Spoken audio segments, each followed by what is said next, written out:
nähtiin vielä 1700-luvulla Kappelin pellolla. Tämä nimi on säilyttänyt ja säilyttää yhä perimätietoa kaukaiselta keskiajalta. Porras on ollut tiheä ja suuri ryhmäkylä. Jos kivi olisi maassamme luontainen rakennusaine, olisi läntisessä Suomessa lukuisesti vanhoja kaupunkimaisia kyliä. Eikä Porras olisi niistä vähäisin. Puun pahin vihollinen tuli tuhosi tämänkin kylän 1820-luvulla. Tilalle rakennettiin tiheä umpikartanon ryhmä. Vain Syrjälän umpipihatalo on enää jäljellä mainiona esimerkkinä entisajan vankasta puuarkkitehtuurista. Paljon muuta sen sijaan on portaassa säilynyt, siellä on yhä käteviä miehiä. Siellä osataan vähäisin konevoimin muokata nahkaa, tehdä valjaita, osataan vaativa sepän taito ja tiedetään, ettei tehtaasta ostettu tiili ole uunimuurauksessa omatekoisen veroinen.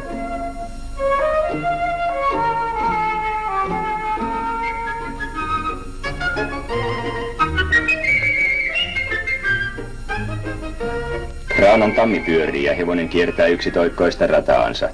Kaikkialla ei käytetty tällaista savikraanaa. Muun muassa keskisellä Uudellamaalla on hevonen jaloillaan sotkenut saven, hiekan ja veden. Syöttäjä tuntee tarkasti reseptin, tietää, että nimenomaan tämä savi vaatii 1/3 hiekkaa ja sopivan määrän vettä, ennen kuin sitkeä massa on laatuisaa vietäväksi lyöjäin lavalle. Lyöjiä on 2. Nyrkillä he irroittavat osuvan määrän savea ja lyövät sen voimakkaasti vormuun. Joku kyllä painaakin, mutta se ei ole hyväksi, tulee sauma tiileen. Työn päätyttyä ei tiilen lyöjästä savetonta paikkaa löydä, kulmakarvatkin ovat kuin köyttä. Vinkkarit kantavat vormun pois, tyhjentävät sisällön riiheen kuivumaan ja heittävät vormun vesisaaviin, josta lyöjä sen taas ottaa.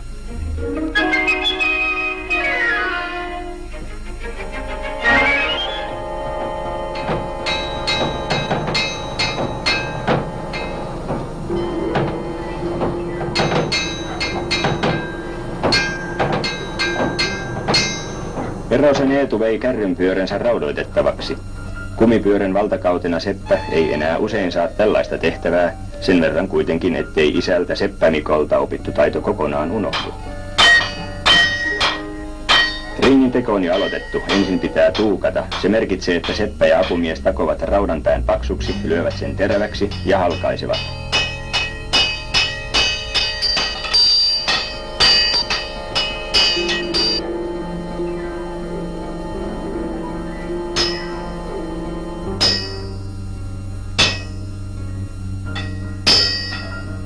Harrat taivutetaan vastakkaisille puolille.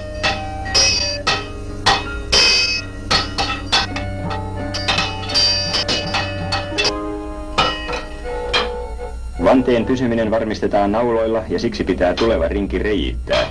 Tämä reikä on tärkeä siksi, että siitä lyödään ensimmäinen naula kenkään rinkiä päälle pantaessa.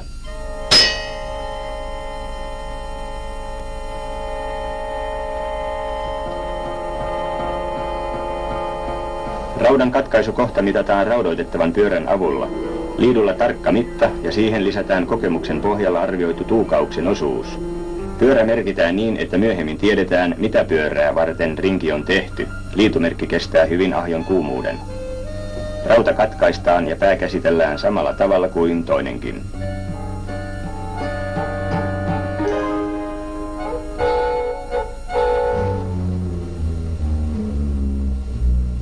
Rautakangen ja seinässä olevan lenkin avulla kylmä rauta taivutetaan ringiksi.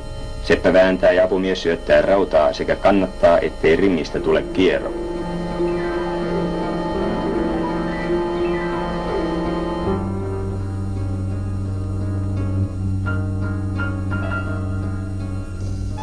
Kun on vielä erikoisella rissamitalla tarkistettu oikea koko ja todettu päiden oikea muoto, aloitetaan hitsaus. Liitosta taotaan jonkin verran ja sitten alkaa varsinainen kuumentaminen. Apumiehen eli sepän sällin on saatava ahjo mahdollisimman kuumaksi, muuten ei keittäminen onnistu.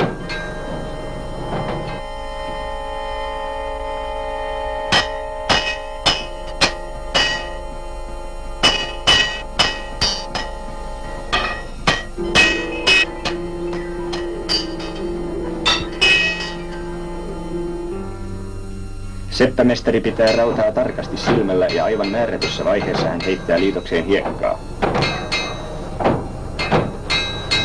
Tämä Tämä muodostaa lasitusta muistuttavan pinnan ja estää raudan palamasta liian ohueksi. Liitoskohdan toinen reuna taotaan lopullisesti yhteen ja sen jälkeen toinen.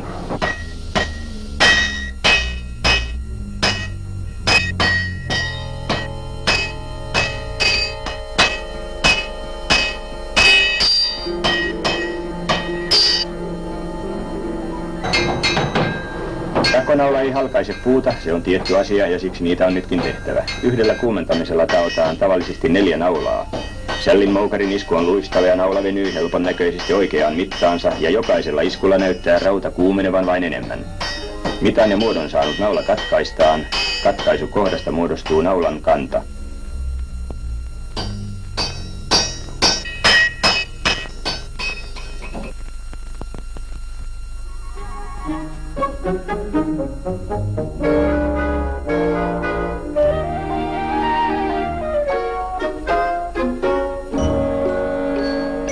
Pari viikkoa ovat tiilet saaneet kuivua riihessä sateelta ja auringolta suojassa.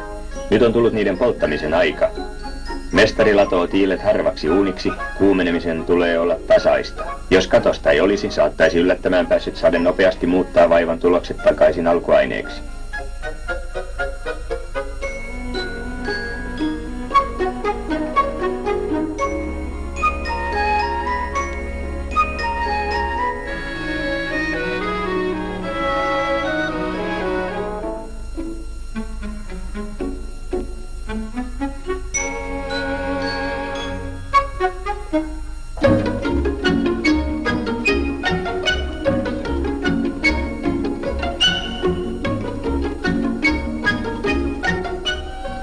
Pitkiä aikoja ei mestarin auta kerrallaan levätä, uuni voi liiaksi kuumentua, silloin on poltettava tuoretta leppää tai saattaa tuli sammua.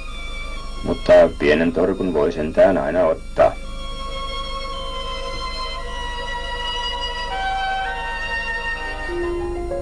Jonakin sopivana tyynenä aamuna auringonnousun aikoina on Seppä apureineen mennyt puron varteen. On tullut aika tehdä rinki valkee, saattaa pyörän raudoittaminen loppuun. Kylän pikkupojatkin ovat aavistaneet oikean aamun ja vanhan tavan mukaan rientäneet paikalle. Sopivan mittaiset puut ladotaan päällekkäin asetettujen rinkien varaan ja sytytetään.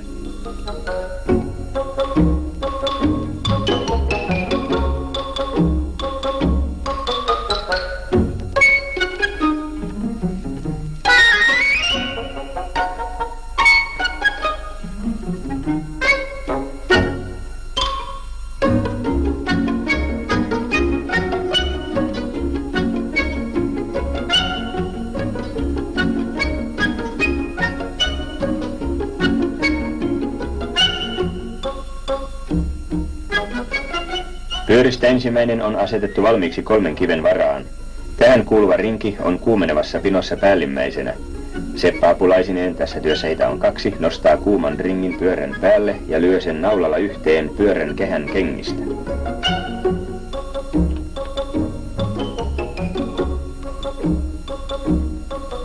Sepän hiljaisten komentojen mukaan hakojen avulla väännetään rinki päälle. Työssä on kiire, kuuma rinki polttaa helposti liikaa, siksi on pyörää välillä kastettava. Tämän jälkeen hakataan kivialasimena rinki tarkasti päälle ja lopuksi pyörä heitetään kokonaan puroon jäähtymään. Koska rinki jäähtyessään kutistuu, se pysyy tiukasti paikoillaan kestäen suuriakin rasituksia.